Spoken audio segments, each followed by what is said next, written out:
Imagine this, a federal judge in a case that already has the country on edge suddenly does something no judge has dared to do in 249 years.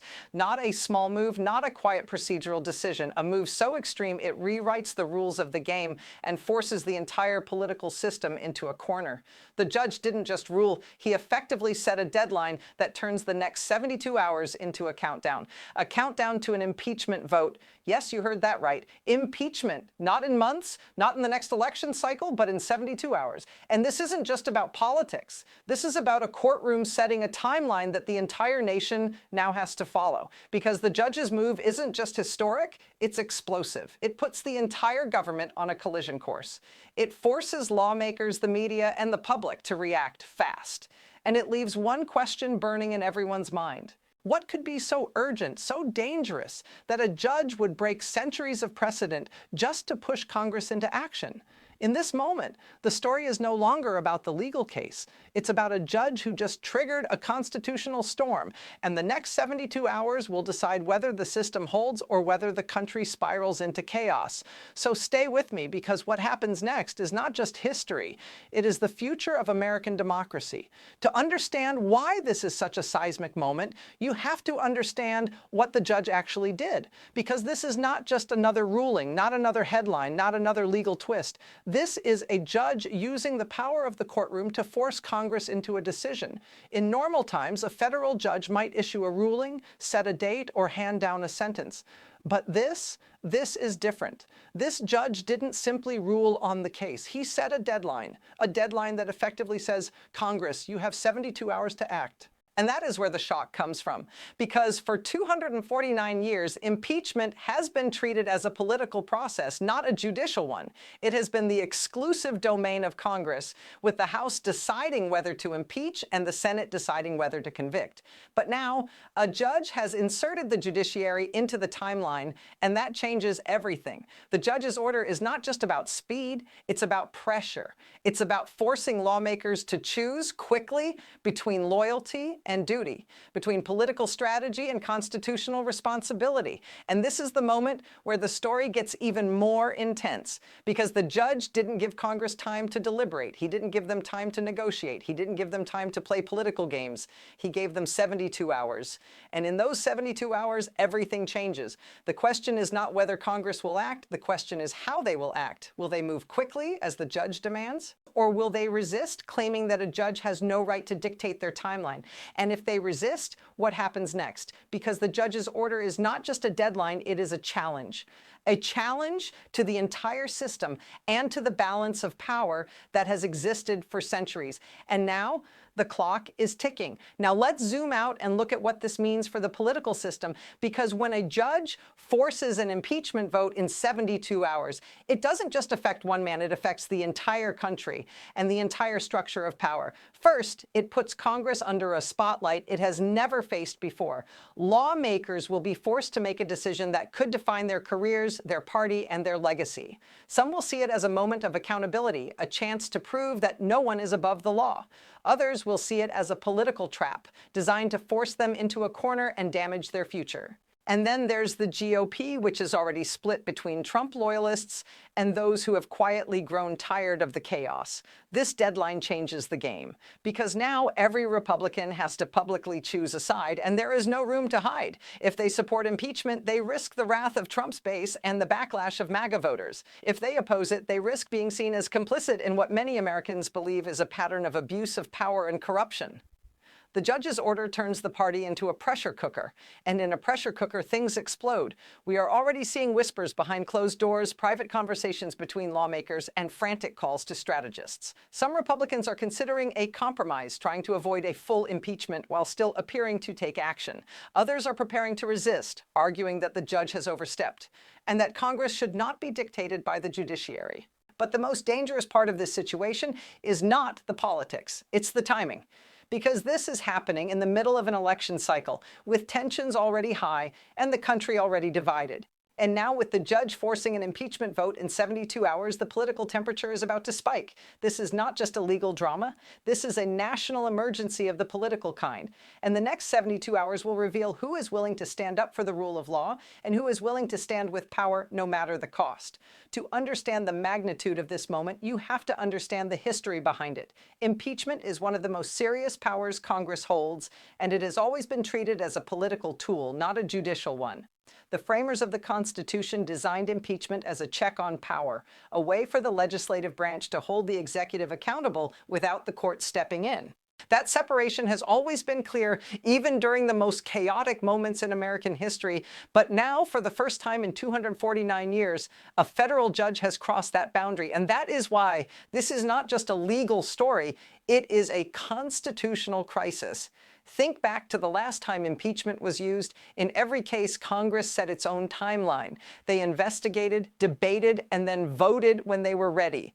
There was no external force pushing them, no deadline imposed by a court, no judge demanding an immediate decision. Even during the Watergate scandal, when the country was in the middle of an unprecedented crisis, Congress still moved at its own pace. Even during the impeachment of Bill Clinton and the more recent impeachment of Donald Trump, Congress controlled the timeline. The judicial branch stayed out of it because the framers intended it to be a political process, not a legal one. So when a judge issues an order that effectively forces Congress to act in 72 hours, it is not just unusual, it is unprecedented. It rewrites the unwritten rules of American governance. And it raises a terrifying question. If a judge can force Congress to act, what else can the judiciary dictate? Because the moment you allow one branch to set the timeline for another, you change the balance of power. You change the meaning of separation of powers. You change the nature of American democracy. And that is why the judge's order is not just historic, it is dangerous, because it sets a precedent that could be used again and again and again. And once that precedent exists, it cannot be erased. So the question is not just what Congress will do in the next 72 hours. The question is what kind of country America will become if this becomes the new normal. To understand why the judge's order is so explosive, we need to go back to the courtroom, to the moment everything changed. This wasn't a simple hearing. It wasn't a routine motion. It was a tense, high-stakes showdown that had the atmosphere of a political thriller. The judge, known for his strict, no-nonsense style, had already been under pressure from both sides. The defense team argued that the case was politically motivated and that the judge was overstepping his authority. Meanwhile, prosecutors pushed back, saying that the evidence was overwhelming and that the rule of law could not be ignored. But then something happened that no one expected. The judge, after listening to arguments and weighing the legal implications, made a decision that stunned everyone in the room. He issued an order that not only moved the case forward, but forced Congress into a direct timeline. The judge's reasoning was simple yet shocking. He argued that the situation had escalated beyond a typical case and that the constitutional implications were too urgent to be delayed. He said that Congress had failed to act and that the only way to prevent a constitutional crisis was to force action now. And with that, he set the 72-hour deadline. The courtroom reaction was immediate. The defense team, stunned, demanded an immediate appeal, claiming the judge had overstepped. They argued that the judiciary has no authority to dictate congressional timelines and that the order was unconstitutional. The prosecutors, on the other hand, argued that the judge was right, that the nation was on the brink of a crisis and that Congress had been dragging its feet for too long. But the most shocking part was the silence from the gallery, because everyone understood what this meant. This was not just a legal decision, it was a historical moment. A judge had effectively put Congress on notice, and the entire country was now watching to see whether lawmakers would obey. And as the order was read, the tension in the courtroom was palpable. The judge looked at the defense team, then at the prosecutors, then at the gallery, and said, "The clock starts now." And in that moment, the story stopped being about a single case. It became about the future of the entire system. Once the judge's order went public, the reactions started pouring in from every corner of the political world. But the most intense response came from the one place everyone was watching, the center of power, the White House, and the Trump team. Trump himself did not wait long to respond. In a video statement released within minutes, he accused the judge of acting like a dictator, claiming the order was illegal and unconstitutional. He used his signature language, calling the court rigged and saying that the country was being destroyed by a corrupt system. His supporters immediately echoed the same narrative. On social media, the word coup began trending within minutes. Conservative commentators started framing the judge as a political enemy, not a legal authority. But behind the scenes, the White House staff was scrambling. Advisors were holding emergency calls, trying to figure out how to control the damage, how to keep the base energized, and how to prevent the GOP from fracturing even further. Trump's legal team, meanwhile, prepared to file an immediate emergency appeal, arguing that the judge had no authority to dictate congressional timelines. They were ready to take the fight to a higher court, hoping to delay the process and buy time. But the problem is, time was exactly what the judge had taken away. The 72-hour deadline meant that the legal team had to act fast, and the White House had to act faster. And then there was the political calculation. Because if Trump attacked the judge too aggressively, it could backfire. It could make him look like he was undermining the justice system, and it could alienate some moderate voters. But if he stayed quiet, it could make him look weak. So the White House was stuck between two dangerous options. Meanwhile, lawmakers in Trump's party were receiving a flood of calls from donors, strategists, and voters. Some were told to publicly oppose impeachment. Others were warned that they could lose their seats if they did not support Trump. It was a chaotic, high-stakes moment, and everyone knew that the next 72 hours would determine the future of the party. And in the middle of it all, the judge's order continued to loom over Washington like a ticking time bomb. Because the reality is this: no matter what happens next, the country has entered a new phase, a phase where the courts are no longer just deciding cases, they are shaping political timelines. And in a nation already on edge, that is a dangerous, explosive development. By now, the judge's order had done what it was meant to do. It forced the Capitol to move at a speed it was not built for. The usual slow grind of politics was gone. The next 72 hours were now a forced sprint, and everyone knew the consequences of falling behind. Within hours, the Senate Majority Leader called an emergency caucus meeting. Not a normal press event, not a scheduled hearing, but a closed-door session with only the most senior members present. The message was clear. This is not a normal day, this is not a normal week, and no one should act like it is. In that room, lawmakers did what they always do when the pressure is high. They started making deals. They started calculating who would survive the storm and who would be swept away. Some members argued that the impeachment vote should be delayed, that the judge had overstepped, and that Congress should assert its independence. They wanted to challenge the court's authority and fight the order. Others argued the opposite. They said the judge had given them a rare chance to take decisive action, to finally hold Trump accountable, and that they should seize the moment. They saw the deadline as an opportunity, not a threat. But the most revealing part of that meeting was what happened in the hallways. There were whispers of secret negotiations between lawmakers and top Republicans, trying to secure votes, trying to promise committee assignments, trying to threaten primary challengers. Because the reality is, in Washington, power is never given away. It is traded, bought, and negotiated. And when the stakes are this high, the deals get dirty fast. Meanwhile, the Speaker of the House was under intense pressure. She was receiving calls from the White House, from party leaders, from donors, and from activists. Everyone wanted her to act, but no one agreed on what action she should take, and that is the heart of the crisis. This is not just a legal showdown. This is a political civil war. The judge's order didn't just push Congress to act. It exposed the fractures inside the Republican Party. It forced lawmakers to choose between loyalty to Trump, loyalty to the Constitution, and loyalty to their own careers. Because the truth is, the judge's order was not just a deadline.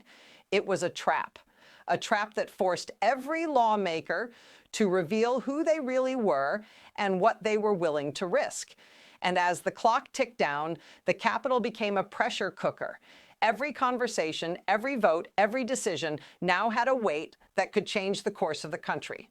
The next 72 hours were not just a timeline, they were a test of whether American democracy could survive a moment like this or whether it would crack under the strain. The clock was now screaming. The 72-hour deadline was no longer a concept. It was a living, ticking threat, and everyone in the Capitol could feel it in their bones. By this point, the impeachment resolution had been drafted, revised, and revised again. It was a political weapon, carefully sharpened to do maximum damage while still surviving a legal fight. Every word mattered because every word could be used against them in court or in the court of public opinion. But the real drama wasn't the text itself. The drama was the vote, because even with the judge's order pushing them forward, there was no guarantee the House would have the numbers. There was no guarantee the Senate would convict. And there was no guarantee the country would survive the chaos that would follow. So the question became, would they do it anyway? Some lawmakers were already publicly signaling they would vote yes, no matter what. They believed the country had reached a point where inaction was no longer an option. They argued that Trump had repeatedly shown he would ignore the law, threaten democracy, and destabilize the nation, and that impeachment was the only tool left to stop him. Others were still terrified, not of the law, not of the facts, but of the political consequences. They feared the MAGA base. They feared the primary. They feared the violent backlash from Trump supporters. They feared being labeled as traitors, as Renos, as enemies of the movement. And they feared the worst part of this entire situation. They feared that even if they succeeded, it might not be enough, because Trump had built a base that was not just loyal, but furious. And fury is not easily calmed. As the hours counted down, the Capitol became a storm center. Security was ramped up. Staffers were on edge. Reporters were flooding the halls. Every committee room, every hallway, every office was a scene of intense pressure. And then, in the final hour, the House floor was called. The chamber filled with lawmakers, cameras, and the kind of tension that does not usually exist in a place built for routine governance. The Speaker called the session to order. The resolution was read. The roll call began. This was the moment that would define the country for years to come. As the votes were cast, it became clear that the impeachment would pass. Not by a landslide, but by enough to make history. The gavel fell. The resolution was approved. And in that moment, the Capitol erupted. Some lawmakers cheered, some cried, some looked stunned, as if they could not believe what had just happened. Outside, the reaction was immediate. Protesters gathered. Both sides flooded the streets. The nation was already divided, and now the division had been formalized into a constitutional action. Trump supporters called it a coup. Trump opponents called it a necessary defense of democracy. And in the middle of it all, Trump was watching. His social media feeds exploded with rage. He posted threats, accusations, and calls for retaliation. He claimed the system was rigged, that the judges were corrupt, that the lawmakers had betrayed the country. And this was the dangerous part, because impeachment is not just a political process. It is a message. It is a signal that the country has reached a breaking point and that the Constitution is being used as a shield. But Trump was not just a politician. He was a movement. And movements do not end with a vote. They end with a reaction. So the real question became, what happens next? Will the Senate convict? Will the country calm down? Will the courts intervene? Or will this impeachment trigger a deeper crisis, a political firestorm that could tear the country apart? Because one thing was clear. The judge's order had forced the moment, but it had not solved the problem. It had only exposed it. And the next chapter was about to begin. America had just taken a step into uncharted territory, and no one knew where it would end.